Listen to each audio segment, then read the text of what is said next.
आपका स्वागत है ज़ॉम्बी वॉरियर विद सिस्टम में। एपिसोड 366। ऋतिक भी अमित चंदेला को नोटिस कर लेता है और उसके चेहरे पर एक स्माइल आ जाती है। अगर गौर से देखा जाए तो यहाँ के वॉरियर्स ज्यादा स्ट्रॉन्ग नहीं थे। कम से कम वे ऋतिक को धमका तो नहीं सकते थे। हालांकि आने वाली लड़ाइयों के लिए ये कहना कठिन था। आफ्टर ऑल कई टीम्स पहली बार यहाँ आ रही थी। इस मंजिल पर वॉरियर्स सिर्फ इसी मंजिल पर रहने वाले थे, बाकी मंजिलों पर कई बाकी टीम्स थी। वॉरियर यूनियन कंपटीशन का उद्घाटन समारोह बहुत लंबा था और ऋतिक ने पाया कि यह पहले की गेम मीटिंग के उद्घाटन समारोह के समान था।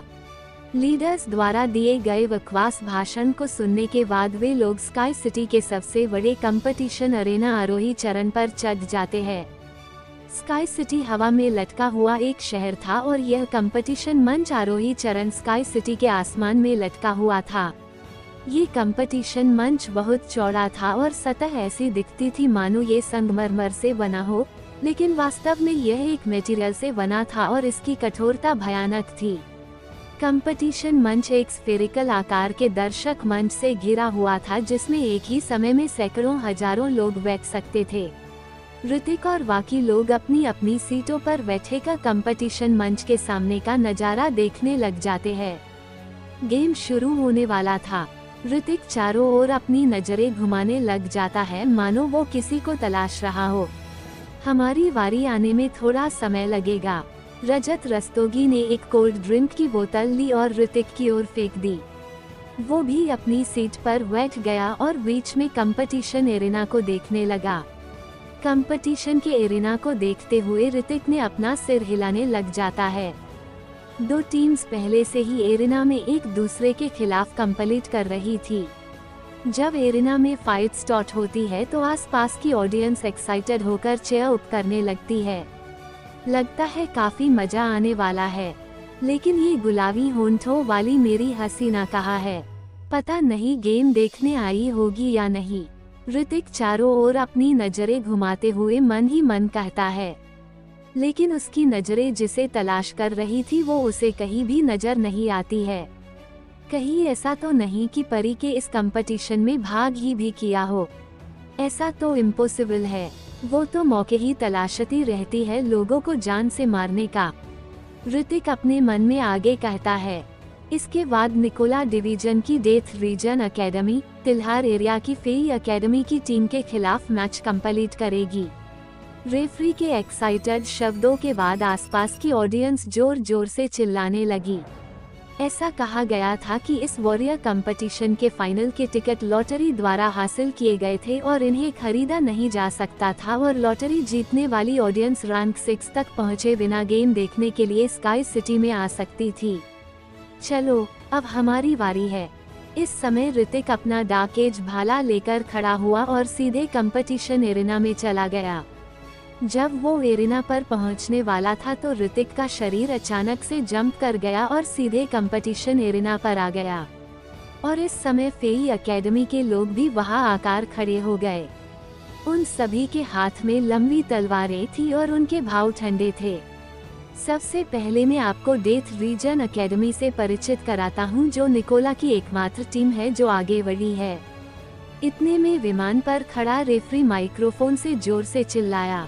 निकोला डिवीजन की एकमात्र टीम जिसने कट बनाया। रेफरी की बात सुनकर आसपास की सभी ऑडियंस सरप्राइज रह गई। ऐसा इसलिए क्योंकि निकोला की सभी टीमों को डेथ रीजन एकेडमी टीम ने बाहर कर दिया था। अभी भी कई दर्शक थे जो सोचते थे कि निकोला रीजन कमजोर था, लेकिन जब उन्होंने रेफरी की बातें सुनी तो उनके चारों ओर हंगामा मच गया। ठीक है, अगला परिचय फेई एकेडमी का है। फेई एकेडमी तिल्हार अरवा में एक स्ट्रॉन्ग टीम है। एकेडमी स्वॉर्ड चलाने में बेस्ट मानी जाती है। ये भारत की सुपीरियर स्वॉर्ड स्किल्स एकेडमीज में से एक है। गेम शुरू होने वाला है, प्लीज तैयार हो जाइए। तुम लोग निकोला में बची एकमात्र टीम हो। ऐसा लगता है कि निकोला रियागी इस साल के फाइनल में शामिल नहीं हो पाएगा। फेई एकेडमी के एक आदमी ने सामने खड़े ऋतिक से बेरुखी से कहा। ऋतिक ने इस समय कुछ नहीं बोला। जिस हाथ में डार्क एज भाला नहीं था वो फैला हुआ था और उसने अपनी 5 उंगलियां फैला दी। ये करने का तुम्हारा क्या मतलब है? जब उस आदमी ने ऋतिक की हरकतें देखी तो उसके होश उड़ गए। 5 सेकंड, ऋतिक ने फीकी मुस्कान के साथ कहा। Game start. रेफरी की तेज दहाड़ के बाद फेई एकेडमी के लोगों के एक्सप्रेशन अचानक से काफी बदल गए। वे पांचों एक ही समय में अपनी स्वॉर्ड्स के साथ ऋतिक की ओर बढ़ने लगे। उनकी स्पीड बहुत तेज थी। स्वॉर्ड्स हवा को चीरती हुई आगे बढ़ रही थी और साथ ही स्वॉर्ड इंटेंट निकल रहा था। ये लोग पहले मुझे पर हमला करना चाहते हैं, ऋतिक ने हल्की स्माइल के साथ कहा। तभी ऋतिक नोटिस करता है कि उन चारों की स्वॉर्ड आपस में कंबाइन हो जाती है और एक बड़ी सी स्वॉर्ड का निर्माण कर लेती है। ये पहली बार था कि ऋतिक ने इस तरह की स्वॉर्डबाजी और मार्शल आर्ट देखी थी और उसे लगा कि यह बहुत दिलचस्प है। वूम, लेकिन जब वे ऋतिक पर हमला करने ही वाले थे, वंशराज और रमन चंदेला पहले ही पीछे से आगे की ओर आ गए थे। उनके पास एक हथियार और एक विशाल शील्ड थी। जैसे ही उनके शरीर की सोर्स पावर फूटी, विशाल शील्ड अचानक एक विशाल पारदर्शी शील्ड में बदल गई और जिसने सीधे ऋतिक को ब्लॉक कर दिया। वूम, फेई अकादमी के 5 लोगों द्वारा इस्तेमाल की गई स्वॉर्डबाजी को रमन चंदेला की विशाल शील्ड द्वारा ब्लॉक कर दिया गया था। टेरा हमला। वंशराज ने जोर से गर्जना की और उसके हाथ में मौजूद विशाल हथियार धड़ाम से उस स्वॉर्ड से टकरा गया। वूम, हालांकि फेई अकादमी के लोग तुरंत चकमा दे गए, फिर भी भारी प्रभाव के बाद उनके शरीर में थोड़ा दर्द महसूस होने लगा और इस समय पूरा कंपटीशन एरिना हिल रहा था। योजनाओं के दूसरे सेट के लिए तैयार हो जाओ। पीछे हटते ही एक आदमी जोर से चिल्लाया। कोई मौका नहीं है, लेकिन अगले ही पल उसके पीछे से एक आवाज आई। जैसे ही उस आदमी को अपने शरीर में दर्द महसूस होने लगा और अगले ही पल वो नीचे गिर गया। वो कंपटीशन एरिना के नीचे पत्थर के खंभे से टकरा गया। Team leader. जब फेई अकादमी के बाकी सदस्यों ने यह नजारा देखा तो उनके भाव काफी ज्यादा बदल गए। अभी भी 2 सेकंड है। इससे पहले कि वे रॉक कर पाते उन्होंने ऋतिक की आवाज फिर से सुनी, लेकिन उनकी आंखें ऋतिक का निशान नहीं पकड़ सकी। वे केवल चमकती काली परछाइयां देख सकते थे। वैंग वैंग वैंग। इससे पहले कि वे रिएक्ट कर पाते वे सीधे ऋतिक के भाले के हमलों से धराशायी हो गए। अरे मैंने तो कुछ किया ही नहीं, मुझे भी तो मौका देते। रजत रस्तोगी ने देखा कि ऋतिक ने पहले ही फेई एकेडमी के सभी लोगों को कंपटीशन एरिना के बाहर फेंक दिया था, इसलिए वो थोड़ा निराश हो गया। उसकी बात सुनकर रिया ने भी असहाय होकर अपने हाथ फैला लिए। ये खत्म हो गया? इस समय आसपास की ऑडियंस काफी ज्यादा शॉक्ड थी, क्योंकि मैच इतनी जल्दी जो खत्म हो गया था, ये बहुत फास्ट है। रेफरी ने भी चुपके से अपनी लार निगल ली और हैरानी के साथ कहा, ये फायर डेथ रीजन अकादमी जीत गई है। हा, ये लोग काफी जल्दी में है। उसी समय एरिना के दूसरी ओर मौजूद युगराल ने हंसते हुए कहा। ऋतिक ने ऊपर की ओर देखा और युगराल को बीच में लंबे एरिना पर बैठे हुए देखा। ये बूढ़ा आदमी भी यही है।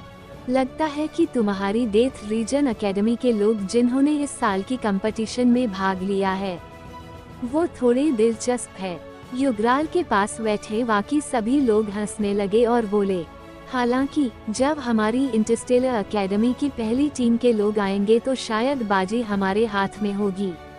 उसी समय युगरल की ही उम्र के एक बूढ़े आदमी ने अजीब मुस्कान के साथ कहा, क्यों, क्या तुम हमारी स्काई अकादमी के लोगों को अपनी नजर में नहीं लेते? तभी एक तीसरे अधेड़ उम्र के आदमी ने कहा, मैंने शेड्यूल देखा था, ये फाइट खत्म होने के बाद हमारा अगला गेम दोपहर में होगा। अब तुम घूम सकते हो। रिया ने ऋतिक और बाकी लोगों से कहा जो आराम करने के लिए अपनी सीट पर लौट आए थे। ठीक है, मुझे तो मैच देखना है, ऋतिक ने मुस्कुराते हुए कहा। रमन और मैं हथियार देखने जा रहे हैं। वंशराज ने कुछ देर सोचा फिर कहा, इस बार उन लोगों ने जो हैमर और शील्ड खरीदी थी वे अस्थायी थे और वे अच्छी तरह से फिट नहीं थे, इसलिए वे जाकर बाकी हथियार देखना चाहते थे। क्या तुम्हारे हथियार खरीदने के लिए पैसे हैं? ऋतिक ने उनसे सवाल किया। अब क्योंकि डेथ रीजन एकेडमी में पॉइंट्स का सिस्टम था, इसलिए किसी को भी यूनियन कॉइन्स की जरूरत नहीं पड़ती थी। डेथ रीजन एकेडमी के नॉर्मल स्टूडेंट्स के पास ज्यादा यूनियन कॉइन्स नहीं थे। वो हमने जीन क्रिस्टल्स के साथ यूनियन कॉइन्स एक्सचेंज किए थे। रमन चंदेला ने मुस्कुराते हुए कहा, मैं भी तुम दोनों के साथ चलता हूँ। आफ्टर ऑल स्काई सिटी मेरा घर है और मुझे हर रास्ते की जानकारी है। रजत रस्तोगी ने खड़े होकर कहा, ठीक है। वंशराज और रमन चंदेला ने अपना सिर हिलाते हुए कहा, अगली फाइट में हमें हमला करने देना। जाने से पहले तीनों ने ऋतिक पर बुरी नजर डाली और कहा, अभी मैच में उन्होंने बिना कुछ किए ही जीत हासिल कर ली थी, जिससे वो थोड़े निराश थे। क्या तुम किसी का इंतजार कर रहे हो? ऐसा लग रहा था कि रिया ने इस समय कुछ सोचा हो और फिर ऋतिक की ओर देखा और जोर से कहा, कौन किसका इंतजार कर रहा है? ऋतिक ने अपने हाथ फैलाए और कहा, हप, एक लड़की का सिक्स्थ सेंस काफी सेंसिटिव होता है। मास्टर से झूठ बोलने की कोशिश मत करो। रिया ने हाथों को अपने कंधों पर रखते हुए कहा, कितना बकवास करती रहती है। ऋतिक ने उसके फिगर को देखा जो एक जूनियर हाई स्कूल की लड़की की तरह लग रहा था और उसने मन ही मन कहा, स्काई एकेडमी, क्या यह एक हाई स्कूल एकेडमी है? ऐसा लग रहा था कि ऋतिक ने इस समय कुछ सोचा हो और उसने रिया से सवाल किया। ऋतिक की बातें सुनकर रिया ने एक बेवकूफ की तरह ऋतिक की ओर देखा और कहा, वो एक कॉलेज विभाग है। ओह, ऋतिक को इस समय अचानक से एहसास हुआ कि रिया सही कह रही थी, क्योंकि अर्नव को स्काई एकेडमी में नंबर 1 हाई स्कूल का स्टूडेंट कहा जाता था।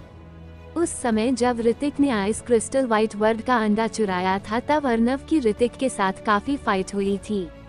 अतीत में भारत में सबसे शक्तिशाली हमारी डेथ रीजन एकेडमी थी, लेकिन बाद में कुछ कनेक्शंस के कारण हमारी एकेडमी में जो हाई स्कूल स्काई एकेडमी के लोग थे उनको वापस बुला लिया था, जिससे धीरे धीरे ये तथ्य सामने आया कि वर्तमान स्काई एकेडमी हमारे से ज्यादा स्ट्रॉन्ग हो सकती है।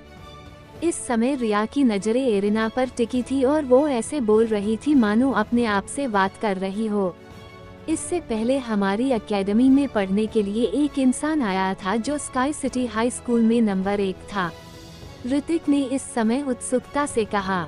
ऋतिक ने मन में यही चल रहा था कि जब स्काई एकेडमी इतनी ही पावरफुल थी तो अर्नव डेथ रीजन एकेडमी में क्यों आया था।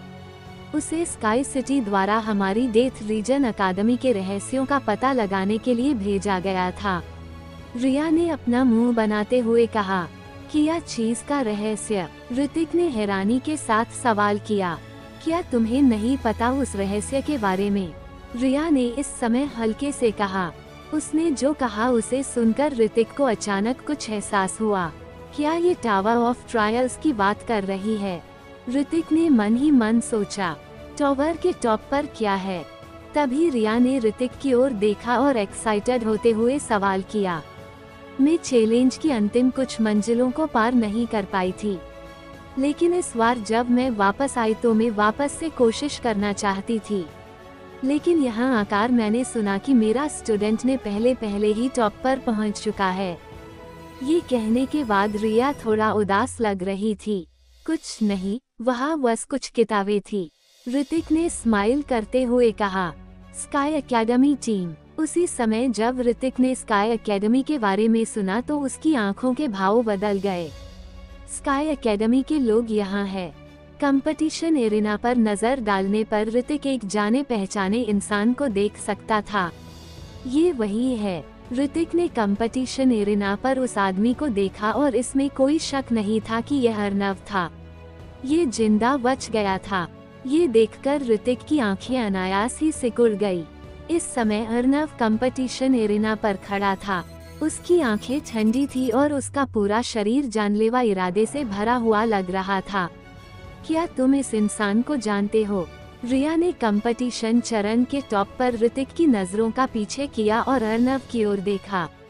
वो वही है जिसने स्काई सिटी हाई स्कूल से पास आउट किया था और हमारी डेथ रीजन एकेडमी में एडमिशन लिया था।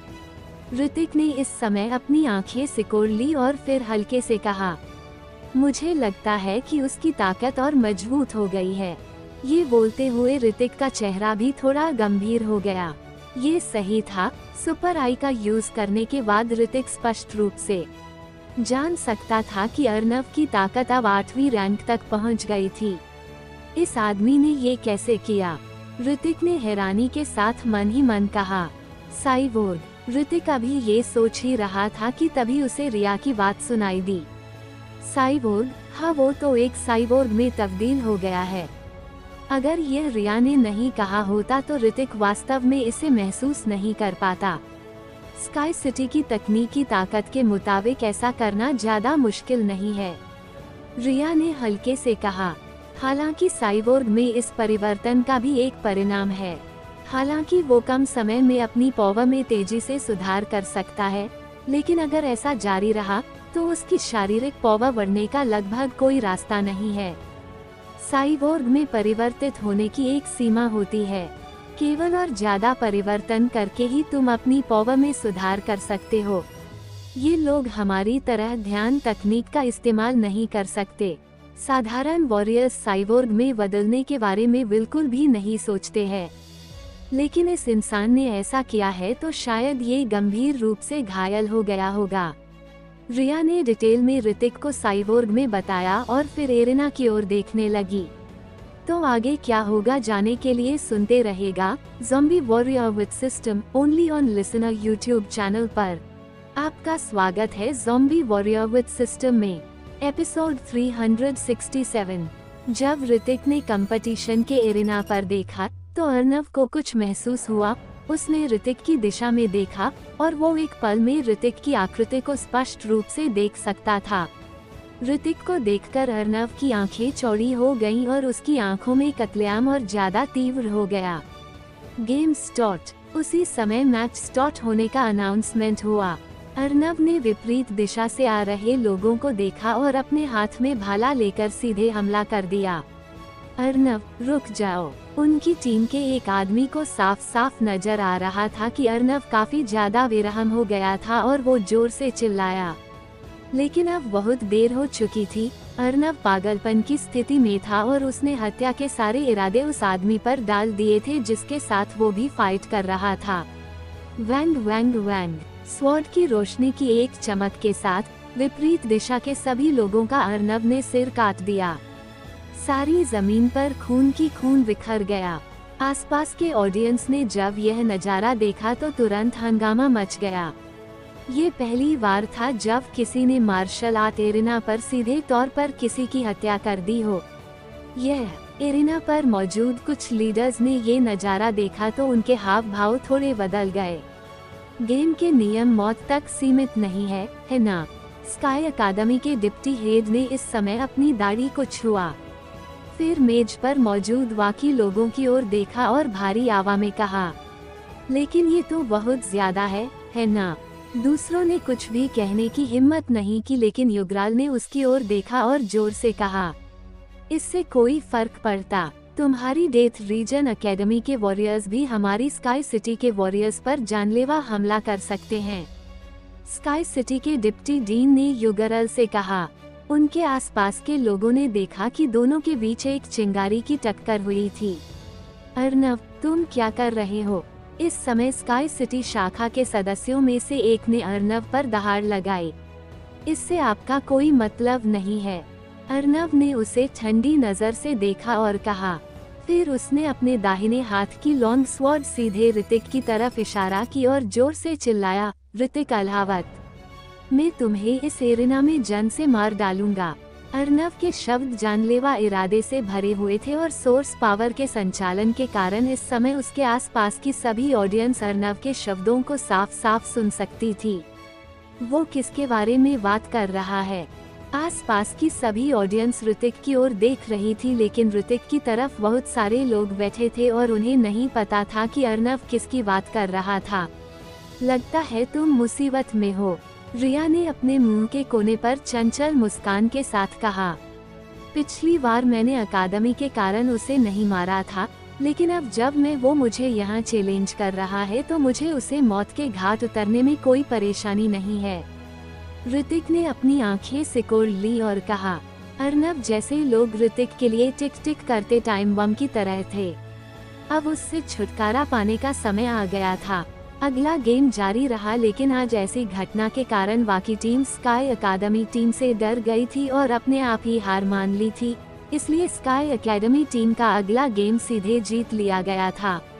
आज दोपहर के गेम में ऋतिक और वाकी ने भी आसानी से जीत हासिल कर ली थी।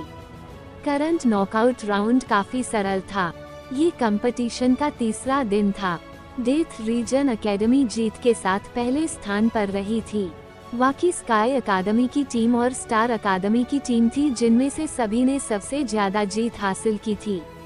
और इन 3 दिनों की लगातार फाइट के बाद टॉप 16 की लिस्ट सामने आ गई थी। चलो, लिस्ट आ गई है। इस रात जब ऋतिक और वाकी लोग अभी भी ट्रेनिंग रूम में ट्रेनिंग ले रहे थे, रजत रस्तोगी ने सामने सेंटर में स्क्रीन पर प्रदर्शित इंटरफेस को देखा और चिल्लाने लगा। अब जबकि बड़ी संख्या में टीम्स का सफाया हो गया था, ट्रेनिंग रूम में ऋतिक और वाकी के अलावा लगभग कोई नहीं था। ऋतिक भी क्रॉस लेग्ड पोजीशन से उठकर खड़ा हो गया और एक स्क्रीन पर मौजूद लिस्ट की ओर देखने लगा।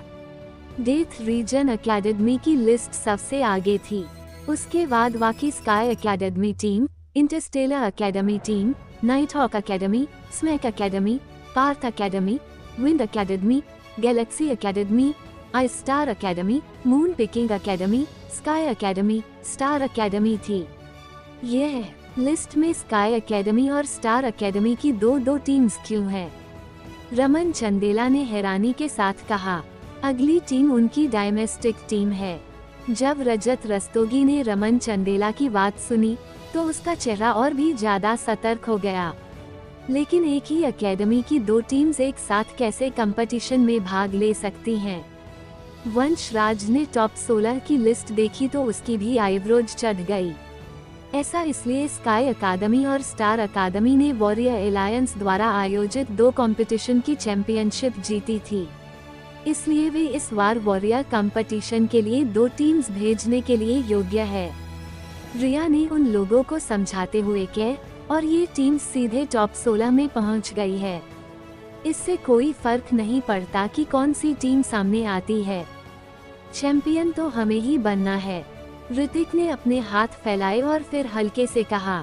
उसके शब्दों में आत्मविश्वास झलक रहा था। स्काई अकादमी और स्टार अकादमी की डोमेस्टिक टीम से निपटना इतना आसान नहीं है। रजत रस्तोगी ने इस समय अपना सिर हिला दिया। वो जो हमेशा आत्मविश्वास से भरपूर रहता था, इस समय कुछ निराश लग रहा था। मेरे यहाँ रहते हुए तुम लोग हार नहीं सकते, रिया ने आत्मविश्वास से कहा। स्क्रीन के टॉप पर पहले से ही वॉरियर एलायंस के टॉप मैनेजमेंट को प्रदर्शित किया गया था, जो कल की टीम्स के रैंडम चयन का ब्रॉडकास्ट कर रहे थे। Sky academy versus smack academy, star academy versus moon picking academy. शुक्र है कि यह हम नहीं थे। यह नज़ारा देखकर रजत रस्तोगी ने आखिरकार राहत की सांस ली, क्योंकि 16 राउंड के बाद ये नॉकआउट राउंड होगा और अगर कोई हार गया तो सीधे बाहर हो जाएगा। शुरुआत में अगर कोई इन मजबूत टीमों का सामना करता तो ये काफी तनावपूर्ण होगा। हम स्काई एकेडमी टीम के साथ काम कर रहे हैं। ऋतिक ने भी इस समय स्क्रीन की ओर देखा। जब उसने स्क्रीन पर लड़ाई का रिजल्ट देखा तो ऋतिक की आईब्रोज अचानक से ऊपर उठ गई। ऐसा लगता है कि तुम्हारा दुश्मन तुमसे बदला लेना चाहता है, रिया ने ऋतिक से कहा। अब उसे मरना ही है तो वह आएगा ही। ऋतिक ने असहाय होकर अपने हाथ फैलाए और कहा, तुम किसके बारे में बात कर रहे हो? रजत रस्तोगी और बाकी लोगों ने अर्नव का मैच नहीं देखा था, क्योंकि वे हथियार खरीदने के लिए बाहर गए थे, इसलिए उन्होंने ऋतिक से सवाल भी किया। तुम्हें कल पता चल जाएगा। ऐसा भी क्या है? रजत रस्तोगी ने अपना मुंह बनाते हुए कहा। वैसे मैंने सुना है कि एक टीम को अपने ओपोनेंट्स को मौत के घाट उतार दिया। ये किस टीम ने किया था? ये तो बहुत भयानक है, वंशराज ने ऋतिक से सवाल किया। ये वही है, ऋतिक ने स्क्रीन की ओर स्काई एकेडमी की ओर इशारा करते हुए कहा। अर्नव। इस समय रजत रस्तोगी ने स्क्रीन के टॉप पर अर्नव की आकृति देखी और उसकी आंखों के भाव बहुत ज्यादा बदल गए। क्या ये लड़का अब ठीक है? रजत रस्तोगी को साफ साफ याद था कि जब अर्नव डेथ रीजन एकेडमी में था तो उसे ऋतिक ने पीटा था और वो गंभीर रूप से घायल हो गया था और लगभग मर गया था। ठीक है, अब उसकी पौवा 8वीं रैंक पर होनी चाहिए। ऋतिक ने अपना सिर हिलाया और कहा, शायद वो एक साइबोर्ग में तब्दील हो गया है, वरना किसी इंसान की ताकत में इतनी जल्दी सुधार होना असंभव है। लेकिन सिकारा फैमिली के पास इस तरह की पौवा है। वो जिन मटेरियल्स का इस्तेमाल करते हैं तो वर्ल्ड में सर्वोत्तम होती है। रजत रस्तोगी ने एक गहरी सांस लेकर कहा, समस्या का हमेशा एक समाधान होता है। ऋतिक ने हल्के से कहा। इस समय स्काई सिटी की टीम को देखकर ऋतिक यही सोच रहा था कि क्या परी स्काई सिटी की टीम में नजर आएगी। दूसरे दिन जल्द ही वो समय आ गया। इस दिन गेम साइट अभी भी काफी ज्यादा भीड़ से भरी थी और हजारों सीटों पर ऑडियंस बैठे थे। आफ्टर ऑल पिछले मैच की तुलना में ये वास्तविक फाइनल की शुरुआत थी।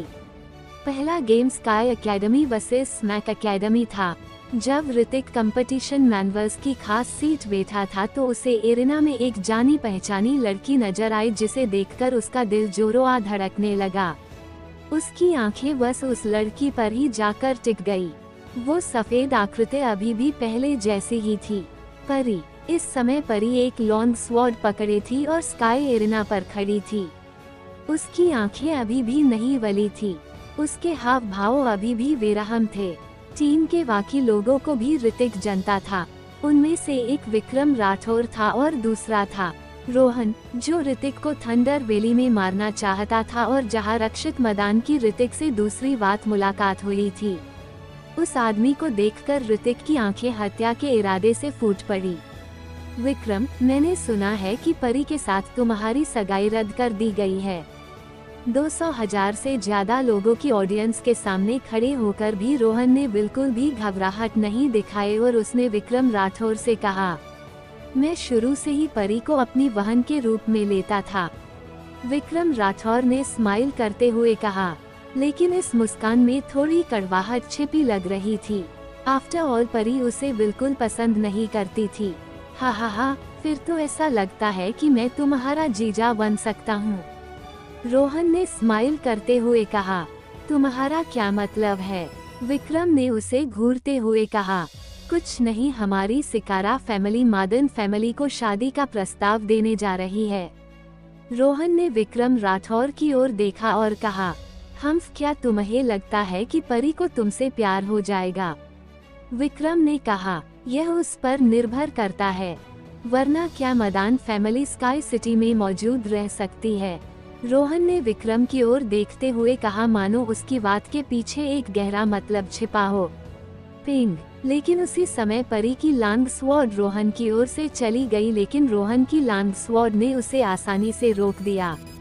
दोनों स्वॉर्ड के टकराते ही ढेर सारी चुनगारियां निकलने लगी। क्यों, क्या तुम अभी भी अपने लवा के बारे में सोच रही हो? रोहन ने परी को गौर से देखा और कोल्ड स्वर में कहा।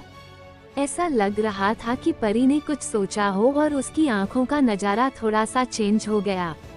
इस समय रोहन ने परी की स्वॉर्ड को एक तरफ झुकाने के लिए अपने बाएं हाथ का इस्तेमाल किया और धीमी आवाज में आगे कहा, मैच स्टार्ट करते हैं। टॉप सेल कंपटीशन शुरू हो गया है। पहला मैच हमारी sky academy versus smack academy. Sky academy, sky academy. जैसे ही रेफरी ने ये कहा, स्काई एकेडमी की आवाज तुरंत आपके पॉइंट पर पहुंच गई। वो आभा इतनी शक्तिशाली थी कि स्मैक एकेडमी में लोगों के चेहरे थोड़े से बदल हो गए थे। इस बार वे इस पावरफुल स्पीड से दब गए थे जो उनके मनोबल के लिए एक बड़ा झटका था। या तो हार मान लो या लड़ो हमसे। रोहन ने स्मैक एकेडमी के लोगों की ओर देखा और कहा, स्काई एकेडमी, इतना अहंकारी मत बनो। रोहन की बात सुनकर उन लोगों के हाव भाव अचानक से बदल गए। उन्होंने अपने हाथों में हथियार कसकर पकड़ रखे थे, मानो अपने दिलों में गुस्से को जबरदस्ती दबा रहे हो। तुम इतना गुस्सा क्यों कर रहे हो? तुम्हारे जैसे लोगों से निपटने के लिए मैं अकेला ही काफी हूँ।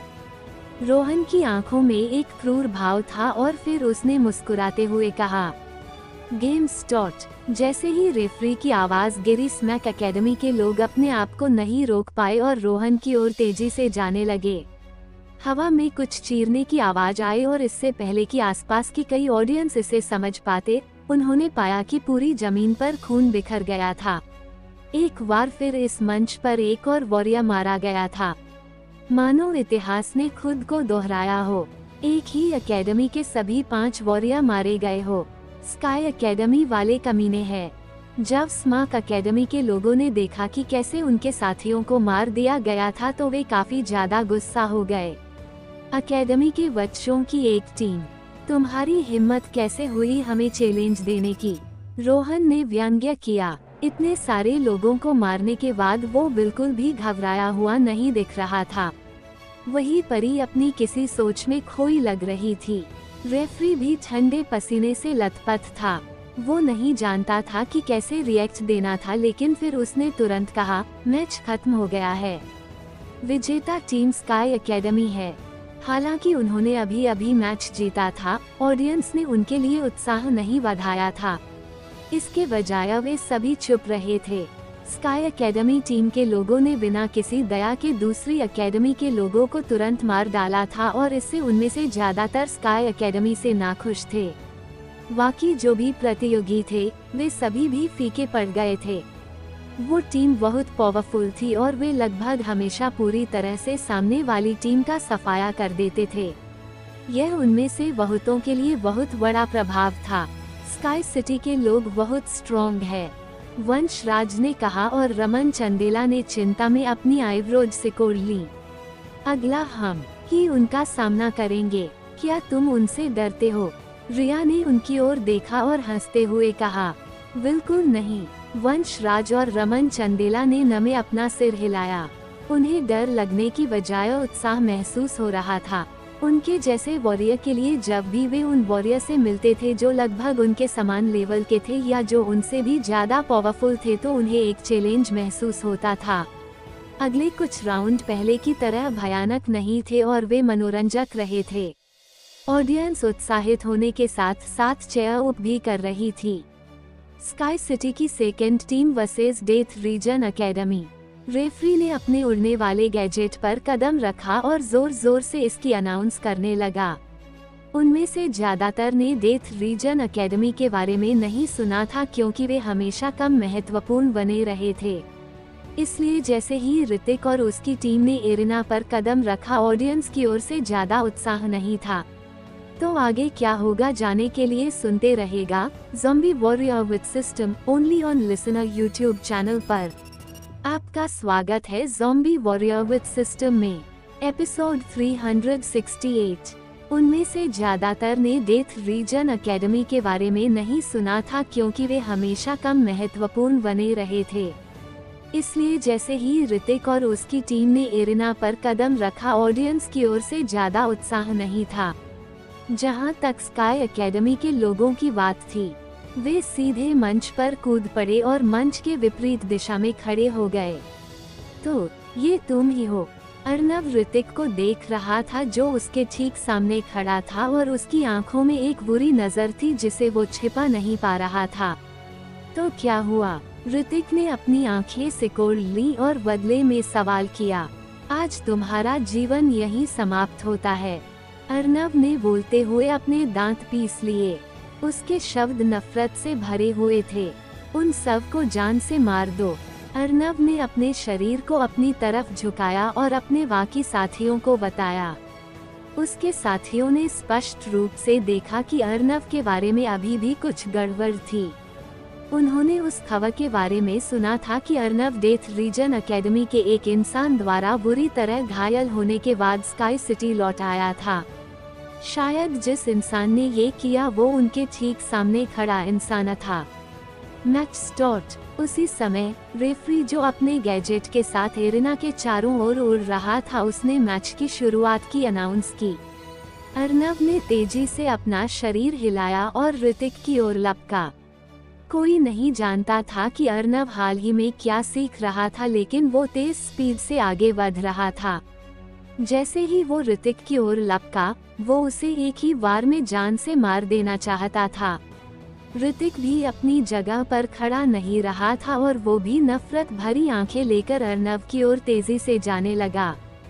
Ping ping ping. आखिरकार उनके हथियार आपस में टकरा गए। फिर स्काई एकेडमी के दो बाकी लोग जो ब्लेड पकड़े हुए थे ऋतिक की ओर आने लगे। वे ऋतिक को हराने में अर्नव की मदद करना चाहते थे। इसके बजाय हमसे लड़ना पसंद नहीं करोगे।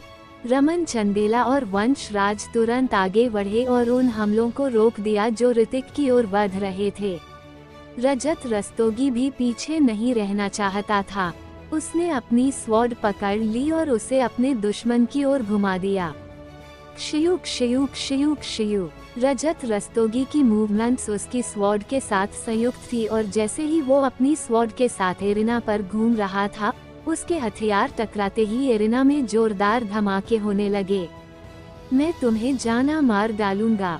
अर्नव, जो ऋतिक से लड़ रहा था, अचानक से जोर से चिल्लाने लगा। उसने अपनी स्वॉर्ड घुमाई और ऊपर से एक भयानक स्वॉर्ड की आभा ऋतिक की ओर जाने लगी। ऋतिक ने उसकी हरकत का अनुमान लगाया और हमले से बच गया। उसी समय उसने अपना भाला आगे की ओर भोंक दिया। Storm of rose flower. भाले का डाक किनारा अब तेज रोशनी से चमक रहा था। जैसे ही उसने इसे अपने स्किल के साथ जोड़ा, भाला तुरंत सैकड़ों उज्ज्वल बीम्स में बदल गया। Ping ping ping. अर्नव एक पागल आदमी की तरह अपनी स्वॉर्ड इधर उधर घुमा रहा था और ऋतिक के सभी हमलों को रोकने की कोशिश कर रहा था। फिर भी इस समय उसे अपना शरीर सुन्न होता हुआ महसूस हो रहा था। जैसे ही उसने करीब से देखा तो उसे एहसास हुआ कि उसके पूरे शरीर पर इलेक्ट्रिसिटी आर्क थे। जब अर्नव उन आर्क से विचलित हो गया तो उसके ठीक सामने एक चमकदार रोशनी दिखाई दी और फिर उसने भाले को देखा जो उसकी ओर आ रहा था। पिंग। अर्नव ने अपनी स्वॉर्ड से इसे रोकने की कोशिश की लेकिन उसका प्रभाव बहुत बड़ा था। उसके पास कुछ कदम पीछे हटने के अलावा कोई चारा नहीं था। इससे पहले कि वो आपको स्थिर कर पाता, ऋतिक की आकृति उसके पीछे पहले ही प्रकट हो चुकी थी। वूम। ऋतिक ने दोनों हाथों से अपने भाले को पकड़ा और उसे स्विम कर दिया। एक हल्की कराह के साथ अर्नव काफी दूर जाकर गिरा। वो मंच से गिरने ही वाला था लेकिन आखिरी मिनट में वो मंच के किनारे अपने आप को संभालने में कामयाब रहा। ऋतिक को घूरते हुए अर्नव ने अपना जबड़ा भींच लिया। उसकी आंखें अविश्वास से भर गई थी। ये कैसे संभव है कि इस लड़के की क्षमता में अचानक इतना ज्यादा सुधार हो गया? अर्नव ने अपने दांत पीसते हुए अपने आप से कहा। वो स्वयं भी 8वीं रैंक का वॉरियर था, लेकिन जब उसने ऋतिक से लड़ाई की तब उसे लगा कि वो उतना भी स्ट्रॉन्ग नहीं था। तुम मरने वाले हो। अर्नव पूरी तरह से नफरत से भर गया था। जैसे ही उसने अपनी स्वॉर्ड उठाई वो चिल्लाया और तुरंत उसकी पूरी स्वॉर्ड भी सफेद हो गई। स्वॉर्ड पर अत्यधिक मात्रा में एनर्जी लगाई गई थी। यह क्या हो रहा है? जब ऋतिक ने देखा कि क्या हो रहा था तो वो शॉक्ड रह गया क्योंकि उसे लगा कि स्वॉर्ड किसी भयानक चीज में बदल रही थी। बिना किसी हिचकिचाहट के ऋतिक ने अपने पैर मूव किए और विदाउट ए ट्रेस स्किल को एक्टिवेट कर अर्नव की ओर बढ़ गया। जैसे ही वो अपने दुश्मन की ओर भागा, उसका भाला भी साथ में मूव हुआ जो गहरे लाल रंग में बदल गया। अचानक से वहां पर सैकड़ों फायर फीनिक्स प्रकट हो गए जो अर्नव की ओर बढ़ने लगे। बूम। जैसे ही फायर फीनिक्स ने अर्नव को आना निशाना बनाया, वो उसके पैरों के नीचे की जमीन पर आ गिरे और पूरी जमीन जोरों से हिल गई। एरिना अब आग के समुद्र से घिरा हुआ था। जब ऑडियंसों ने देखा कि क्या हो रहा था तो उन सभी की सांसें थम गई। ये पहली बार था कि उन्होंने इतनी भयानक स्किल देखी थी जिसने इतने बड़े एरिया को घेर लिया था। अर्नव। स्काई एकेडमी के एक आदमी ने देखा कि क्या हो रहा था और वो चौंक गया। वो मदद की कोशिश में तेजी से आगे बढ़ने लगा। अरे जाते कहाँ हो नालायक, इधर आओ। तभी एक आकृति उसके सामने आकर खड़ी हो गई और उसका रास्ता रोक लिया। भाड़ में जाओ। जब उस आदमी ने देखा कि यह रिया थी तो उसने व्यंग्य किया। अगले ही पल उसने अपनी स्वॉर्ड घुमाई और उसका निशाना रिया की ओर लगाया। रिया स्माइल करने लगी और जब स्वॉर्ड उसकी गर्दन को छूने वाली थी तो वो अपना मूव करने लगी। उसने अपनी कमर से वोडवर्ड निकाला। स्वॉर्ड बहुत चौड़ी तो नहीं थी लेकिन लॉन्ग थी। जैसे ही उसने अपनी डबल स्वॉर्ड निकाली वो इतनी तेज स्पीड से आगे बढ़ रही थी कि उसकी हरकत को नॉर्मल आंखों से नहीं देखा जा सकता था। क्लैंग क्लैंग क्लैंग जैसे ही हथियार आपस में टकराए, जिस आदमी ने रिया पर अपनी स्वॉर्ड का निशाना बनाया था उसका हथियार खत्म हो गया और उसकी स्वॉर्ड छोटे छोटे टुकड़ों में कट गई। ये कैसे पॉसिबल है? उसने अपने हथियार को ध्यान से देखा और पाया कि उसके पास केवल हैंडल बचा था। जब उस आदमी ने देखा कि क्या हुआ तो उसकी आंखें सदमे से फैल गई। वो शुरू में उस पर हमला जारी रखना चाहता था लेकिन उसके पास पीछे की ओर कूदने के अलावा कोई ऑप्शन नहीं था। तुम मुझे मारना चाहते थे, क्या मैं सही हूँ? रिया ने अपने आगे वाले आदमी की ओर देखा। वो शायद मुस्कुरा रही थी लेकिन उसकी मुस्कान उस आदमी की रीढ़ को ठंडक पहुंचा रही थी। तुम कौन हो? वो आदमी चिल्लाया। शायद उसने इसे गलत तरीके से देखा था लेकिन उसने पाया कि रिया की आंखों में एक चमकदार लाल चमक दिखाई दे रही थी। यहाँ तक कि उसकी ब्रॉड स्वॉर्ड भी हल्के लाल रंग से कवर थी। अंत में वो काफी भयानक लग रही थी। ये लड़की कुछ ठीक नहीं करने वाली है। वॉरियर्स फेडरेशन के लोगों में से एक ने रिया की ओर देखा और उसके चेहरे के भाव बदल गए। युगराल ने भी आईब्रोज चढ़ा दी। अगर रिया इस स्थिति में रहेगी तो स्काई सिटी का ये लड़का जरूर मारा जाएगा। स्काई एकेडमी के वाइस चांसलर के चेहरे पर भी उदासी छाई हुई थी। रिया ने अभी अभी उस आदमी की स्वॉर्ड को तोड़कर रख दिया था मानो किसी बच्चे का खिलौना हो। ये लड़की इतनी पावरफुल कैसे हो सकती है? वो आदमी पीछे की ओर जाना चाहता था लेकिन उसे जल्द ही एहसास हुआ कि वो पहले से ही एरिना के किनारे पर था। एक और कदम और वो पहले ही मैच से बाहर हो जाएगा। Oh shit! लेकिन उस आदमी की आंखों में एक दृढ़ निश्चय था। जैसे ही वो मुड़ा वो दूसरी दिशा की ओर चला गया। एरिना के दोनों ओर शेल्फ पर हथियार रखे थे। इन हथियारों को कैंडिडेट द्वारा इस्तेमाल करने की अनुमति थी लेकिन इन हथियारों की क्वालिटी उनके निजी हथियारों जितनी अच्छी नहीं थी। उसने तुरंत एक स्वॉर्ड उठाए और रिया को ध्यान से देखने लगा और पाया कि को उसी जगह पर खड़ी थी। क्या तुम तैयार हो? रिया ने उसे सवाल किया। तेज हवा के झोंकों से उसके काले बाल लहरा रहे थे। तुम क्या सोच रही हो? ये सिर्फ इसलिए है क्योंकि तुम्हारे पास वास्तव में अच्छे हथियार है। उस आदमी ने अपने चेहरे पर भयानक भाव दिखाते हुए कहा। जैसे ही उसने अपनी एनर्जी इकट्ठी की उसने अपना स्फीयर भी जारी कर दिया। रिया ने अपनी ब्रॉड स्वॉर्ड को पकड़ लिया और उन्हें एक क्रॉस की तरह रख दिया। स्वॉर्ड्स के एक दूसरे पर रगड़ने से एक तेज भयानक आवाज निकलने लगी। भाड़ में जाओ! जिस आदमी ने अभी अभी नया हथियार लिया था उसने ऊपर की ओर छलांग लगाई और पागल आदमी की तरह अपनी स्वॉर्ड घुमाने लगा। स्वॉर्ड एनर्जी से भरी थी और स्वॉर्ड की आभा रिया की ओर बढ़ रही थी। जैसे ही हाफ मून स्वॉर्ड की आभा उसकी ओर बढ़ी, हवा के झोंके की आवाज कानों से होकर गुजरने लगी। अगर आभा किसी वॉरियर पर पड़ती तो यह उस आदमी के शरीर को दो टुकड़ों में काटने में सक्षम थी। हालांकि रिया अपनी जगह से मूव नहीं हुई। इसके बजाय वो स्वॉर्ड की आभा की ओर बढ़ने लगी जो उसकी ओर आ रही थी। तुम ऐसा करके मरने वाली हो। जब उसने देखा कि क्या हो रहा है तो वो आदमी चिल्लाने लगा। लेकिन अगले ही पल उसने देखा कि कैसे रिया ने उसकी स्वॉर्ड की आभा को आसानी से दो टुकड़ों में काट दिया था। वो किसी शैतान की तरह अपनी स्वॉर्ड चला रही थी और वो स्वॉर्ड की सारी आभा को नष्ट करने में कामयाब रही थी। स्वॉर्ड की आभा भी नष्ट की जा सकती है। ये कैसे संभव हो सकता है? जैसे ही ये सीन हुआ तो उस आदमी की आंखों में एक अलग ही नजारा देखने को मिला। उसकी आंखें शौक के मारे बड़ी हो गई थी। रिया उसके करीब आ रही थी।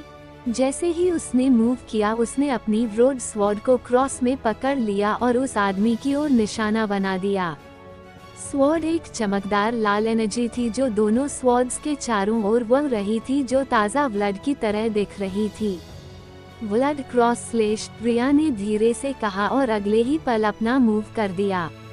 वो आदमी दहाड़ने लगा और उसने अपनी स्वॉर्ड ऊपर की ओर घुमाई और उसका स्फीयर चमकने लगा। वूम! लेकिन तभी अचानक से रिया उसके सामने से गायब होकर उसके पीछे नजर आई। फिर उसने अपनी ब्रॉड स्वॉर्ड को उसके कवर में रखा जो उसकी कमर के चारों ओर थी और बिना पीछे देखे खड़ी हो गई। तुम! उस आदमी ने सरप्राइज से अपनी आंखें चौड़ी कर ली, लेकिन जैसे ही वो कुछ कहने को हुआ, उसका स्फीयर अचानक से ब्रेक हो गया। वूम!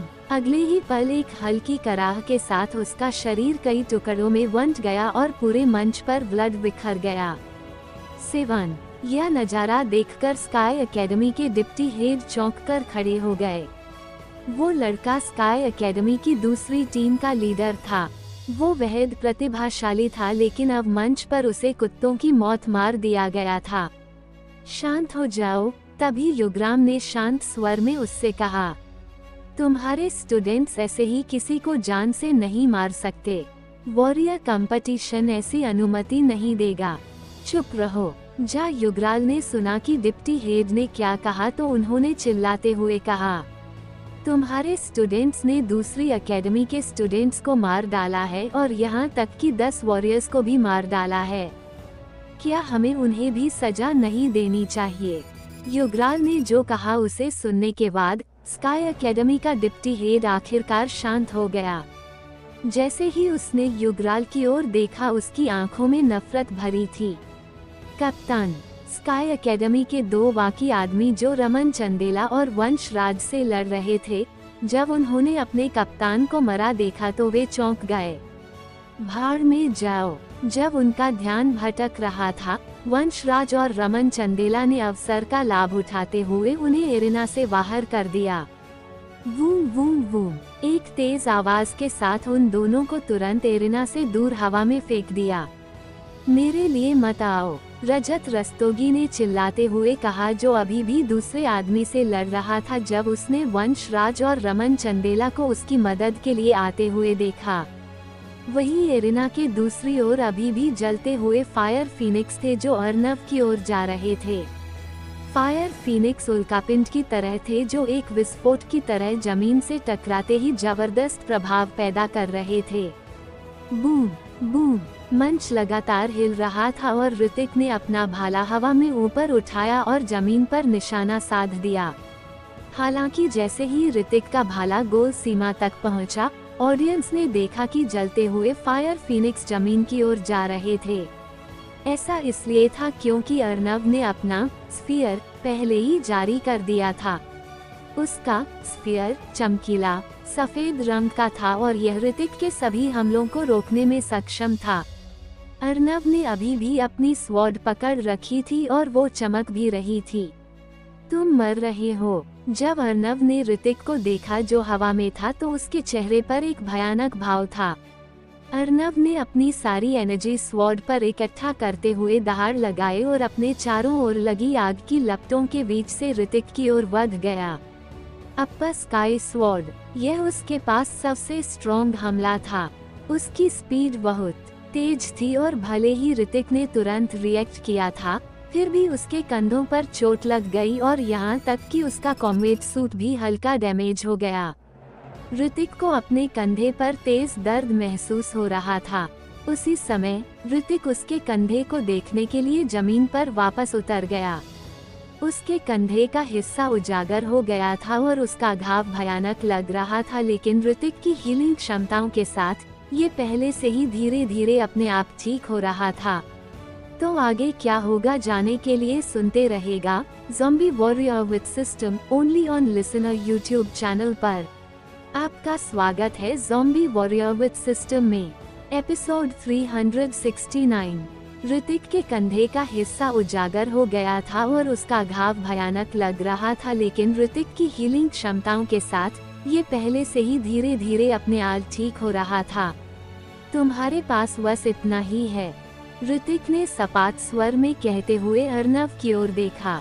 वो हमला वास्तव में बहुत जोरदार था और अगर ऐसा नहीं होता क्योंकि वो काफी तेज था, तो उसका सिर फट गया होता। अब से तुम उतने भाग्यशाली नहीं रहोगे, ऋतिक ने उससे जो कहा, जिसे सुनकर अर्नव और भी ज्यादा गुस्सा हो गया। वो ऋतिक से बेहद नफरत करता था। उसके हाथ में स्वॉर्ड अभी भी चमक रही थी और उसकी सारी एनर्जी स्वॉर्ड में स्थानांतरित होने के साथ उसके चारों ओर एक भयानक एनर्जी सोर्स बन गया था। मरने से पहले कोई आखिरी इच्छा। ऋतिक ने अर्नव की ओर बढ़ने से पहले उस पर अपना भाला तान दिया। तुम्हें नर्क पहुंचाने के बाद बताऊंगा। अर्नव ने ऋतिक को अपनी ओर आते देखा और उसने ऋतिक की ओर अपनी स्वॉर्ड बढ़ाते हुए अपने दांत पीस लिए। वूम वूम वूम, जैसे ही हथियार आपस में टकराए, जोर जोर से ब्लास्ट होने की आवाजें एरिना में चारों ओर गूंज उठी। ऋतिक का भाला अर्नव के स्फीयर गिरा और हमले के पावरफुल प्रभाव के कारण अर्नव को कुछ कदम पीछे हटना पड़ा। वो अपनी स्वॉर्ड ऋतिक में घुसाने ही वाला था, लेकिन ऋतिक बहुत तेज था। ऋतिक ने अपने भाले से उसकी स्वॉर्ड को दूर धकेल दिया और हाथ के एक स्ट्रॉन्ग मोड़ के साथ भाले का टारगेट अर्नव की ओर कर दिया। ये लड़का सचमुच सोचता है कि वो स्फीयर को तोड़ सकता है। स्काई एकेडमी के डिप्टी हेड ने देखा कि उसके स्टूडेंट्स किस तरह पराजित हो रहे थे। वो वास्तव में काफी चिंतित दिख रहा था। तुम्हें लगता है कि वो नहीं कर सकता, युगराल ने शांत स्वर में कहा। डिप्टी हेड ने बस व्यंग्य किया और आगे बात जारी नहीं रखी। उसकी नजरों में यह असंभव था क्योंकि अर्नव रैंक 8 का वॉरियर था। वो लड़का तो थोड़ा जाना पहचाना लग रहा है। उसी समय ऑडियंसों की सीट पर वापस आए रोहन ने अचानक ऋतिक को देखा जो एरिना में था। परी भी उसकी आकृति को साफ साफ देख सकती थी और उसकी आंखें ऋतिक की ओर ही देख रही थी। वो यहाँ है। ऋतिक को देखकर विक्रम राठौर भी काफी ज्यादा हैरान था। क्या वो अपनी एबिलिटीज के साथ इतने इम्पोर्टेंट कंपटीशन में खड़ा हो पाएगा? ये वही लड़का है जिसके साथ तुम थी, है न? रोहन ने परी की ओर देखा और पूछा।